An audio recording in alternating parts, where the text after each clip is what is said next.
Assalamualaikum warahmatullahi wabarakatuh. Alhamdulillahi rabbil alamin wal aqibatu lil muttaqin fala udwana illa 'alal zalimin wassalatu wassalamu ala asyrafil anbiya'i wal mursalin sayyidina Muhammad wa ala alihi wa sahbihi ajma'in. Subhanaka la ilma lana illa ma 'allamtana innaka antal alimul hakim. Rabbi shrah li sadri wa yassir li amri wahlul 'uqdatam min lisani yafqahu qawli. Amma ba'du, Bapak-bapak hadirin jamaah Majelis Ta'lim Masjid Taqwa yang berbahagia. Mari kita lanjutkan kajian kita.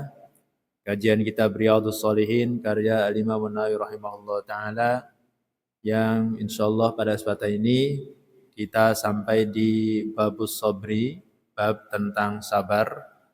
Kita akan lanjutkan hadis-hadis tentang sabar.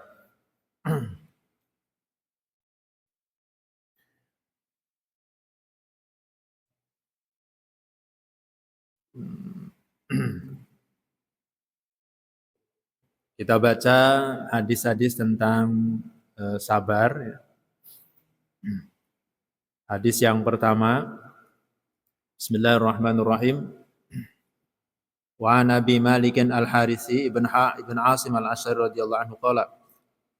Riwayat dari Abi Malik Al-Haris ibn Asim Al-Asy'ari radhiyallahu anhu, ia berkata, qala Rasulullah sallallahu alaihi wasallam, Rasulullah sallallahu alaihi wasallam bersabda, at-tuhuru syatrul iman.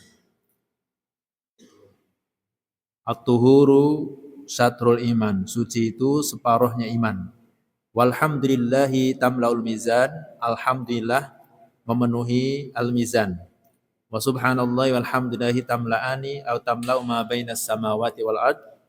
Subhanallah walhamdulillah akan memenuhi atau memenuhi antara langit dan bumi. Wassalatu nurun, salat itu cahaya. Wassadaqatu burhanun, sedekah itu bukti. Wassabru diyaun, sabar itu cahaya. Wal Qur'anu hujjatun laka au 'alaika, Al-Qur'an itu hujjah bagimu sebagai penolongmu atau yang mencelakakanmu. Kullu nasi yaghdu faba'u nafsahu wa mu'tikuha au mubiquha. Setiap manusia itu yaghdu, ya, berusaha, ya, berpagi-pagi, faba'u nafsahu fa mu'tikuha, maka ada yang menjual nafsahu dirinya lalu memerdekakannya, au mubiquha atau mencelakakannya. Rawahu Muslim, hadis riwayat Muslim. Bab tentang sabar, ya, seperti yang telah dijelaskan bahwa secara definisi sabar itu artinya habsun nafsi, menahan diri. Itu pengertian secara bahasa. Adapun menurut sebagian ulama, sabar itu adalah tarkus syakwa min alamil balwa li ghairillah. Meninggalkan pengaduan kepada selain Allah atas pedihnya bala. Jadi sabar itu berarti kita menahan diri, tidak mengadu kecuali kepada Allah Ta'ala. Dan saya ingatkan kembali bahwa sabar itu ada 3 macam. Yang pertama, as-sabru 'ala ta'at, sabar dalam menjalankan ketaatan. Yang kedua, as-sabru 'anil ma'asi, sabar dalam meninggalkan kemaksiatan. Dan yang ketiga, as-sabru 'alal masaib, sabar dalam menerima musibah. Itu ada 3 macam kesabaran. Biasanya memang ketika kita berbicara sabar, itu konotasinya kepada musibah. Dan itu bagian daripada sabar, yang mana memang dijelaskan oleh Allah Subhanahu wa taala ketika kita ditimpa musibah, diuji oleh Allah Subhanahu wa taala, dengan berbagai macam musibah, maka hendaknya kita bersabar.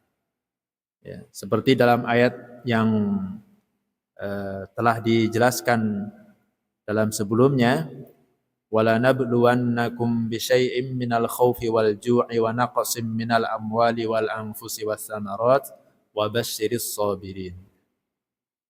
Dan sungguh kami uji kalian dengan sedikit rasa takut, lapar, kekurangan harta, jiwa atau kematian, dan juga kekurangan buah-buahan. Wa basyiris sabirin, dan berilah kabar gembira bagi orang-orang yang sabar. Nah, itu. Jadi dalam konteks diuji oleh Allah Subhanahu wa taala dengan berbagai macam musibah. Di antara musibah itu adalah kekurangan harta, ya, kemiskinan, kesusahan, kesulitan, kematian, kekurangan buah-buahan, rasa lapar, rasa takut, ya. Itu di antara bentuk musibah.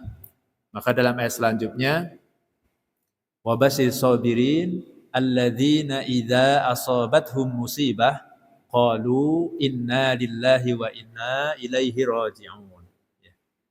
Yaitu orang-orang yang apabila ditimpa musibah, qalu, mereka berkata, inna lillahi wa inna ilaihi raji'un. Sesungguhnya kami ini milik Allah dan sesungguhnya kami akan kembali kepada Allah. Nah, itulah sikap orang yang bersabar. Jadi mengembalikan sepenuhnya kepada Allah Subhanahu wa taala. Di dalam hadis ini, hadis yang pertama tentang sabar, ini mencakup beberapa faedah. Nabi SAW bersabda, at-tuhuru syatrul iman. Bersuci itu separuhnya iman. Ya, maksudnya memang suci itu bagian daripada keimanan. Ya. Karena kita ini diperintahkan untuk bersuci. Bersuci dalam ibadah, ya. Bersuci secara zahir dan batin. Jadi bersuci itu memang ada bersuci dari lahiriah kita, zahir kita. Nah, ini tentu kita bersuci dari segala kotoran, najis, hadas, baik di badan kita, baju kita, pakaian kita, tempat, nah itu harus suci. Ya. Dan itu merupakan syarat daripada ibadah. Kita sholat harus bersuci terlebih dahulu. Ya. Kemudian ada juga toharoh, suci batin kita. Ya. Jadi hati kita juga harus kita sucikan, harus kita bersihkan. Dari apa? Dari sifat-sifat yang tercela. Sifat-sifat yang mengotori hati. Itulah yang disebut dengan penyakit-penyakit hati. Ya, seperti ria, hasud, iri dengki, suudzon, ya, kemudian sum'ah dan yang lainnya. Nah, itu kotoran-kotoran hati yang harus kita bersihkan. Makanya dalam istilah tasawuf itu ada istilah yang sangat masyhur, yaitu takhalli, tahalli, tajalli.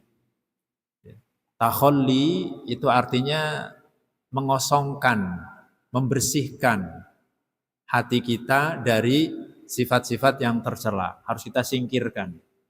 Itu saya takhalli. Kho, pakai kho. Dititiki di atasnya. Ya, takhalli. Artinya mengosongkan, menyingkirkan, membersihkan hati kita dari sifat-sifat yang tercela. Kemudian tahalli. Nah, nggak ada titiknya, tahalli. Ha, pakai ha. Itu beda titik, beda makna. Ya, beda huruf, beda makna. Padahal cuma titiknya doang nggak ada. Tapi maknanya beda. Tahalli itu artinya ya, menghiasi hati kita dengan al-akhlaqul mahmudah. Akhlak yang terpuji. Jadi diganti.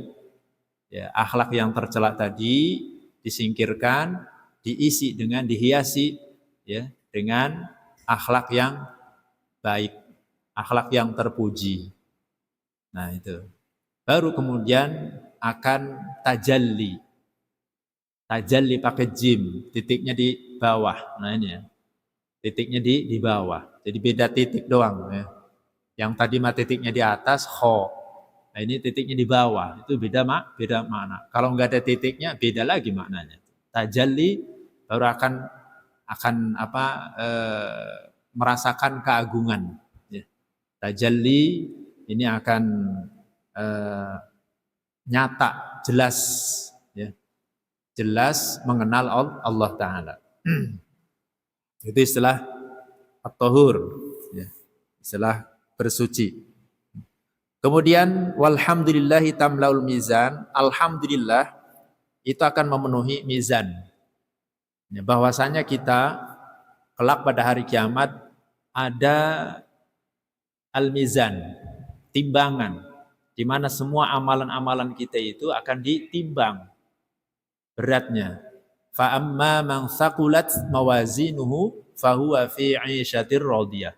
Wa amma man khaffat mawazinuhu fa ummuhu hawiyah. Barang siapa yang berat timbangannya, ya, thaqulat mawazinu maksudnya berat kebaikan-kebaikannya. Fahuwa fi 'ishatir radiyah, maka dia berada dalam kehidupan yang menyenangkan, yang diridhoi. Wa amma man khaffat mawazinuhu fa ummuhu hawiyah. Siapa yang ringan timbangannya, maka tempat baliknya adalah neraka hawiyah. Nah, maka ada al-mizan.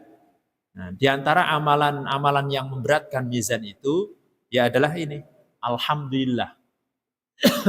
Baik itu sebuah kalimat yang perlu kita ucapkan atau memang maksudnya adalah selalu kita bersyukur kepada Allah. Sikap kita selalu bersyukur kepada Allah ala kulli halin, dalam segala kondisi. Jadi itulah yang memang diucapkan Nabi SAW. Alhamdulillahi ala kulli hal. Segala puji bagi Allah atas segala keadaan, kondisi. Dalam keadaan apapun kita selalu memuji Allah Ta'ala. Nah, sehingga kalimat Alhamdulillah ini memenuhi mizan. Dan kita dianjurkan untuk selalu mengucapkannya. Alhamdulillah, Alhamdulillah, ya, sebagai ungkapan syukur. Dan itu akan memenuhi mizan, insyaallah. Ringan, amalan ringan, dzikir ringan. Ya. Ada juga kalimat yang lain, dzikir yang lain, seperti Nabi bersabda, kalimatani khafifatani 'alal lisan, tsaqilatani fil mizan, wa habibatani 'indar rahman. Ada dua kalimat yang ringan diucapkan, tapi memberatkan di mizan, serta Allah itu senang. Apa itu? Dua kalimatnya, subhanallah wa bihamdihi, subhanallahil azim. Subhanallah wa bihamdihi, subhanallahil azim. Ini juga ada kalimat pujiannya, subhanallah wa bihamdihi. Ada pujiannya. Itu diantara amalan yang bisa memberatkan atau memenuhi al-mizan.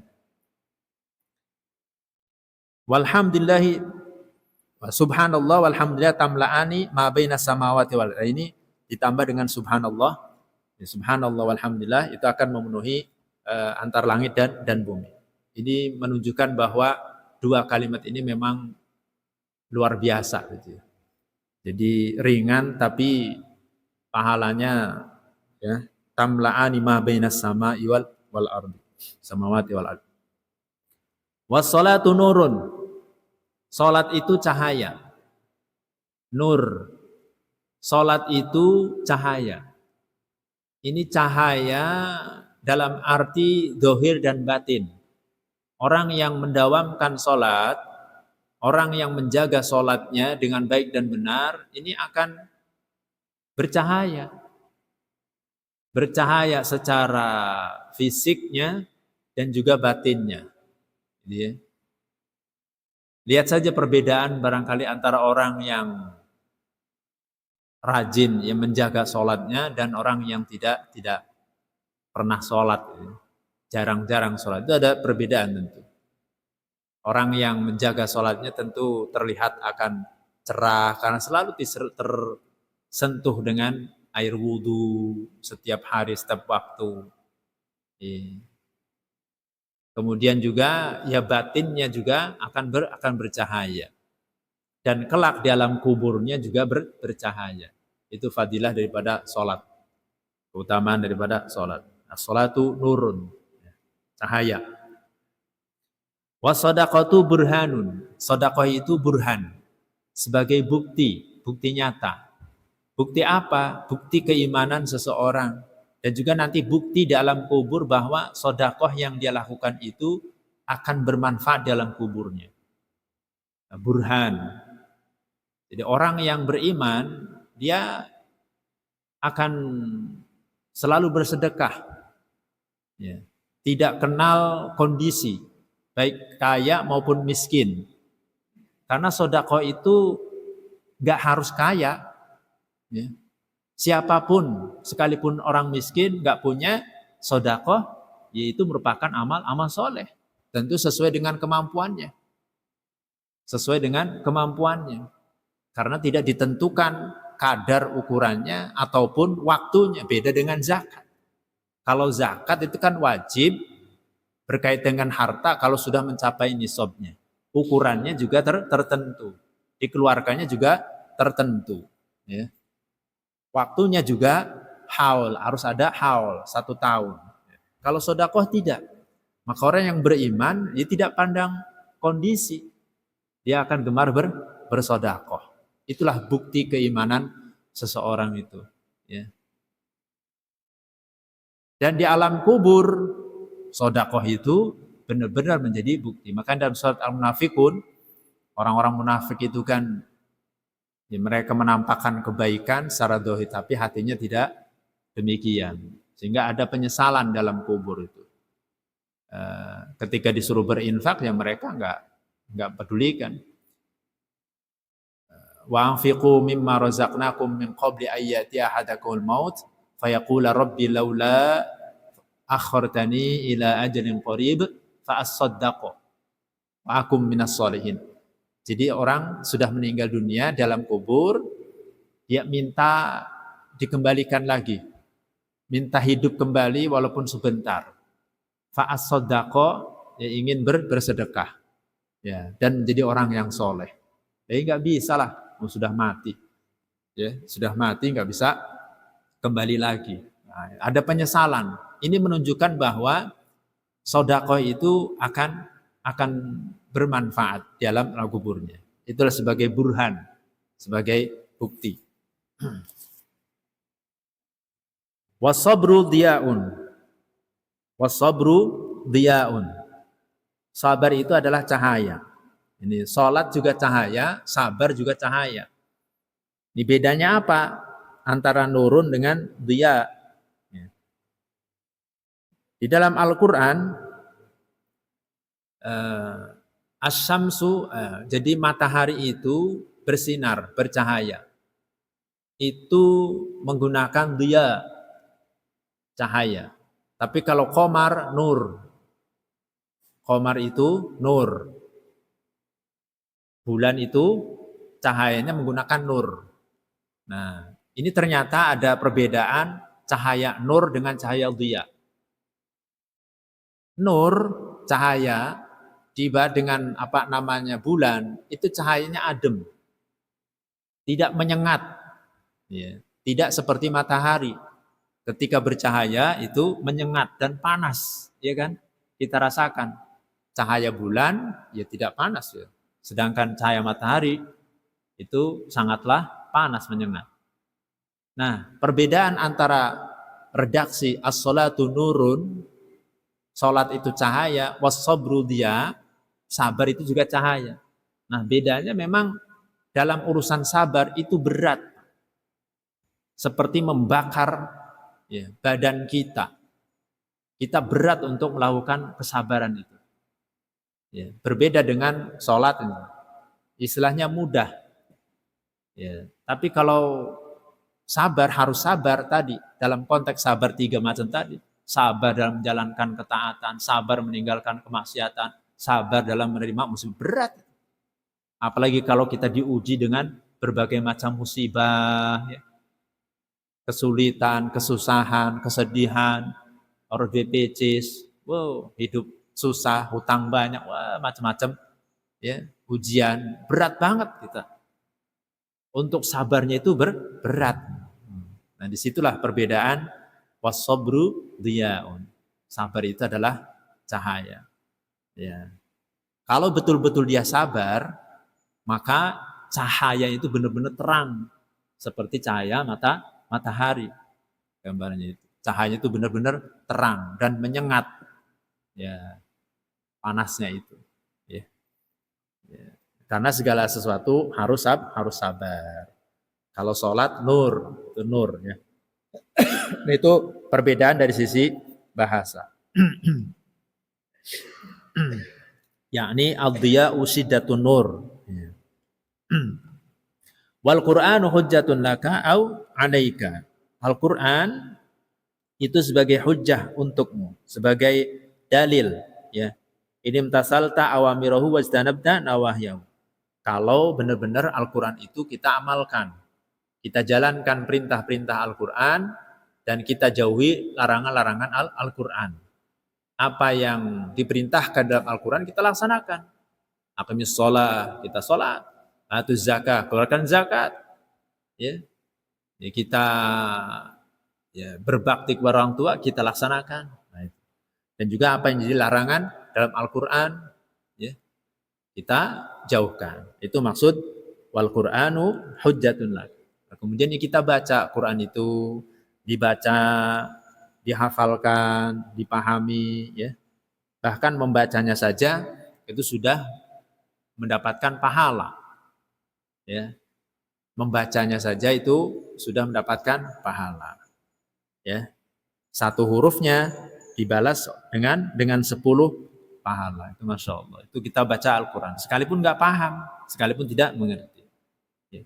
Tetapi Al-Quran juga bisa menjadi, ya, au alaika, ai yakunul Quran hujjatan alaika illam tatamassal awamiroka. Menjadi hujah juga dalam hal yang melaknatmu, mencelakakanmu nanti. Kenapa? Ya karena tadi sebaliknya, kebalikan dari hujjatan laka. Ya, perintah Al-Qur'an tidak dilaksanakan, justru larangan-larangan dalam Al-Qur'an justru dilakukan. Nah, itu sehingga mencelakakan. Bahkan Al-Qur'an menjadi kedok saja untuk memperoleh kesenangan-kesenangan duniawi. Menjual ayat-ayat Allah dengan kenikmatan atau kesenangan dunia. Itu akan melaknat. Kullu nasi yaghdu fa bai'u nafsahu fa mu'tikuha aw mubiquha. Ya. Bahwasanya, ya, manusia itu ay mukhlisuha minal adzab, ini ada orang yang memang terlepas dari adab atau menghancurkan dirinya sendiri. Fabai'u nafsahu famu'tikuha, ini maksudnya adalah orang-orang yang melakukan amal-amal kebaikan di setiap waktu. Ini kita ini yaghdu setiap pagi dari 24 jam, dari pagi sampai malam 24 jam. Apakah kita ini termasuk, ya, melakukan amal-amal soleh, mengisi waktunya, atau sebaliknya. Ya. Sehingga ketika kita termasuk orang yang mengisi waktu itu dengan amal-amal soleh, kita termasuk orang yang terlepas, terbebas dari adab. Atau jangan-jangan mubiquha, yang mencelakakan diri. Dengan apa? Perbuatan-perbuatan dosa, perbuatan-perbuatan maksiat. Nah, itulah kita hendaknya harus bijak, pandai menggunakan waktu dengan baik. Oleh karena itu, ya, setiap waktu hendaknya kita isi dengan kebaikan-kebaikan. Jangan sampai disia-siakan. Kita selalu istifadah, selalu mendapatkan manfaat. Ya. Jangan menyia-nyiakan waktu. Kemudian kita lanjut hadis yang kedua. Wa an Abi Sa'idin Sa'ad bin Malik bin Sinan Al-Khudri radhiyallahu anhuma. Dari Abi Sa'id Sa'ad bin Malik bin Sinan Al-Khudri radhiyallahu anhuma anna nasan min ansor sa'alu Rasulullah sallallahu alaihi wasallam fa'atahum. Sesungguhnya beberapa orang dari kaum Ansor mereka meminta kepada Rasulullah sallallahu alaihi wasallam fa'atahum. Lalu Nabi memberikan mereka. Summa sa'aluhu fa'atahum. Kemudian mereka minta lagi, Nabi memberi mereka lagi. Hatta nafida ma'indau, sehingga habislah apa yang dimiliki oleh Nabi. Faqala lahum hina anfaqa kulla syai'in biyadihi. Lalu Nabi bersabda kepada mereka ketika anfaqa, beliau infakkan seluruh apa yang dimilikinya, ya. Ma yakun indi min khairin falan addakhiru ankum. Tidaklah aku memiliki sesuatu harta ataupun apapun, aku tidak akan menyimpannya dari kalian. Wa man yasta'fif yu'ifahullah. Barang siapa yang menjaga kehormatan dirinya, yu'afihullah, maka Allah akan menjaga dirinya. Wa man yastaghni yuhnihillah. Barang siapa yang merasa cukup, merasa kaya, maka Allah akan berikan kecukupan kepadanya. Wa may yatasabbar yusabbirhullah. Barang siapa yang bersabar, maka Allah akan berikan kesabaran padanya.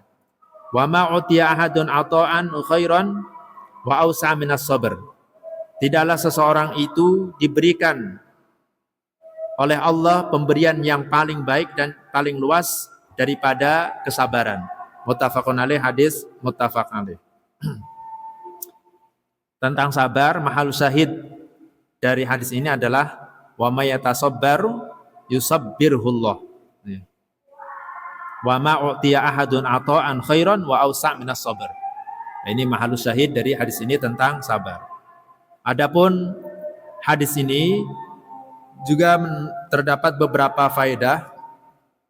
Diceritakan bahwa beberapa orang Ansor ini selalu meminta kepada Nabi sallallahu alaihi wasallam.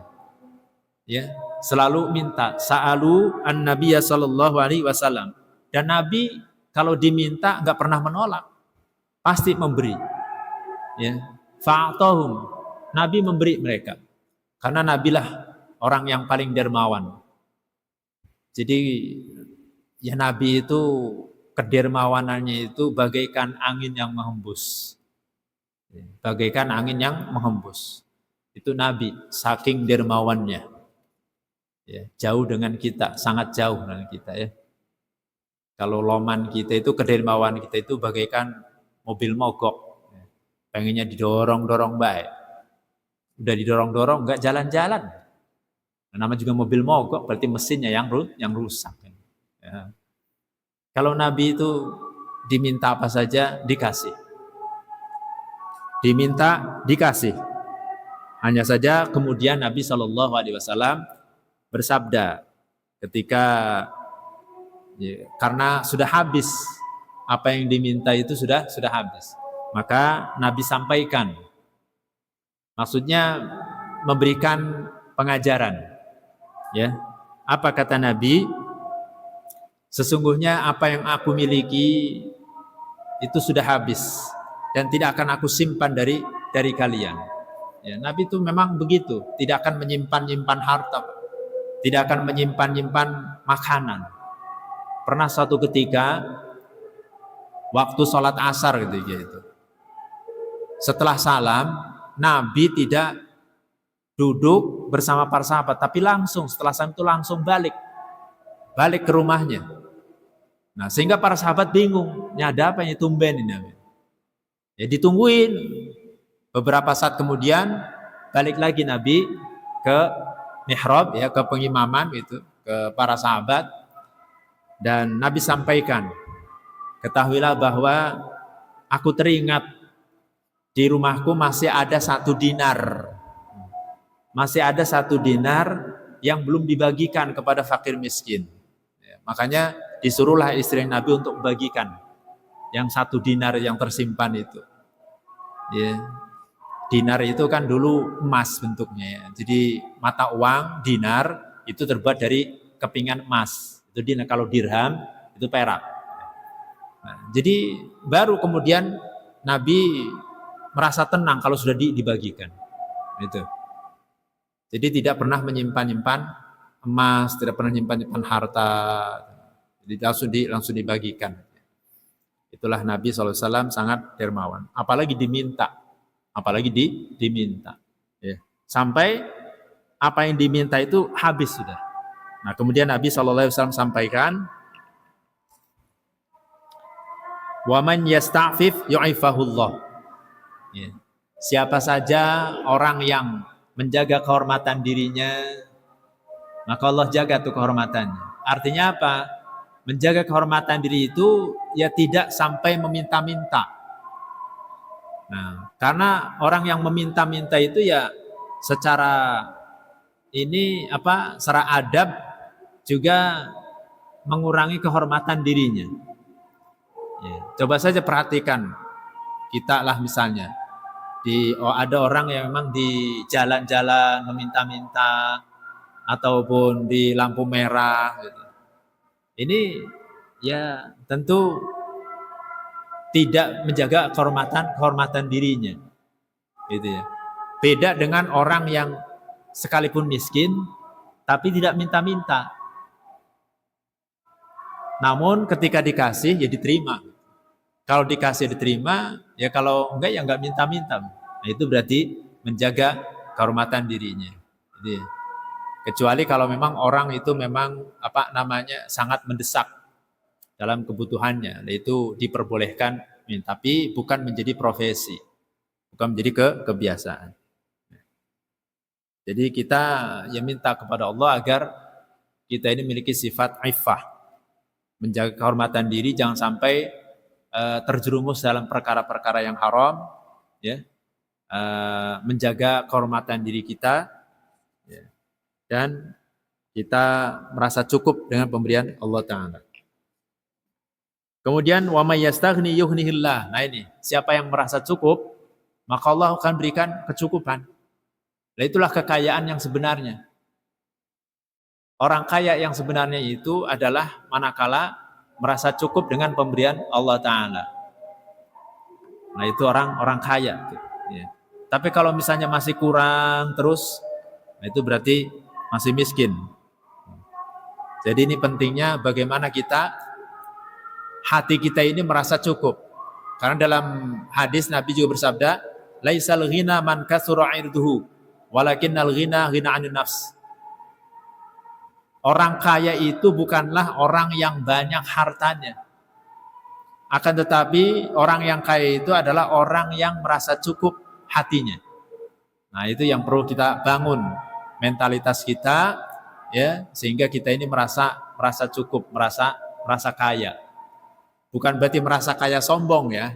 Nah, itu merasa kaya sombong itu ya kesombongan namanya. Nah, orang miskin sombong, merasa kaya, lah itu mah beda itu tercela tuh. Wis miskin dia sombong, apa yang disombongin? Ya, kalau orang kaya banyak hartanya sombong, wajar. Orang miskin sombong. Maksudnya ya ini, merasa cukup itu ya hati kita. Ya. Sehingga kita selalu bersyukur kepada Allah. Wa may yatasabbaru yusabbihullah. Nah ini, barang siapa yang menjadikan hatinya itu sabar, ya berusaha untuk sabar, maka Allah akan berikan kemudahan dalam sabar itu. Dan tidaklah sesuatu yang paling berharga, yang lebih luas, lebih baik daripada kesabaran. Jadi kesabaran itu Masya Allah sesuatu yang berharga. Ya karena tadi dalam konteks sabar itu 3 itu. Kalau kita bisa sabar, itu sudah luar biasa. Sabar dalam menjalankan ketaatan, kita istiqomah terus, jaga perintah-perintah Allah. Sabar dalam meninggalkan kemaksiatan, kita menghindar dari perbuatan-perbuatan maksiat. Ya, kita tahan diri kita tidak melakukan perbuatan maksiat. Dan sabar dalam menghadapi berbagai macam musibah. Itu suatu pemberian Allah yang sangat luas dan khairan, lebih baik. Nah, itu berkaitan dengan keutamaan sabar ya. Nah, di sini tentang kesabaran. Nah, ini makhluk syahidnya. Oleh karena itu kita mohon kepada Allah ya agar kita ini menjadi orang yang sabar. Rasulullah mengajarkan sebuah doa, Allahumma ja'alni saburon waj'alni syakuron waj'alni fi aini saghiran wa fi a'yunin nasi kabiron. Ya Allah, jadikan aku orang yang saburon, selalu sabar. Waj'alni syakuron, jadikan aku orang selalu bersyukur. Waj'alni fi aini saghira, jadikan aku dalam pandangan diriku kecil, tetapi dalam pandangan orang lain besar. Itu minta kesabaran. Dan adalah Rasulullah orang yang paling sabar, paling bersyukur, ya paling dermawan dan sifat-sifat terpuji lainnya.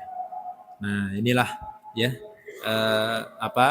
sifat sabar yang perlu kita miliki, dan mudah-mudahan kita diberikan pertolongan oleh Allah Subhanahu wa taala menjadi orang-orang yang sabar dalam menjalankan ketaatan, sabar dalam meninggalkan kemaksiatan, dan sabar dalam menerima musibah. Mudah-mudahan semua kita menjadi orang-orang yang sabirin. Baik, hadirin rahmati Allah, mungkin ini saja, mengingat waktu sebentar lagi Isya, kita cukupkan 2 hadis terlebih dahulu. Insya Allah pada pertemuan berikutnya kita akan lanjutkan masih hadis tentang sabar yang lumayan banyak ini. Mudah-mudahan kita tetap istiqomah untuk terus ngaji, untuk terus menjalankan perintah-perintah Allah Ta'ala. Baik, kita cukupkan. Barangkali ada yang perlu ditanyakan atau disampaikan sebelum ditutup katuran. A'udzubillahi minasyaitonirrajim. Bismillahirrahmanirrahim. Amin ya rabbal alamin. Alhamdulillahirabbil alamin. Hamdan yuwafi ni'amahu wa yukafi mazidah. Ya rabbana kal hamdu kama yanbaghi li jalali wajhika karim 'azimi sultanik. Allahumma shalli 'ala sayyidina Muhammad tibbil qulubi wa dawaiha wa 'afiyatil abdani wa shifaiha wa nuril absari wa diyaiha wa li wasahbihi wasallim. Allahumma anfa'na bima 'allamtana wa 'allimna ma yanfa'una wa zidna 'ilma. Allahumma inna na'udzubika min 'ilmin la yanfa' wa min qalbin la yakhsha' wa min nafsin la tashfa' min dawatin la yustajabu laha. Allahumma inna nas'aluka al-'afwa wal 'afiyah fid dunya wal akhirah. Allahumma inna nas'aluka al-huda wat tuqa wal 'afafa wal ghina. Allahumma inna nas'aluka ridhaka wal jannah wa na'udzubika min sakhatika wan nar. Allahumma inna nas'aluka husnal khatimah wa na'udzubika min syarril 'aqibati wa su'il khatimah. Rabbana hab lana min azwajina wa dhurriyyatina qurrata a'yun waj'alna lil muttaqina imama. Rabbana dhalamna anfusana wa illam taghfir lana wa tarhamna lanakunanna minal khasirin. Rabbana taqabbal minna innaka antas samiul 'alim wa tub 'alaina innaka antat tawwabur rahim. Rabbana atina fid dunya hasanah wa fil akhirati hasanah wa qina adzabannar. Subhana rabbika rabbil izzati amma yasifun wa salamun 'alal mursalin walhamdulillahi rabbil alamin. Assalamualaikum warahmatullahi wabarakatuh. Assalamualaikum ya akhi ya ukhti. Assalamualaikum ya akhi ya ukhti.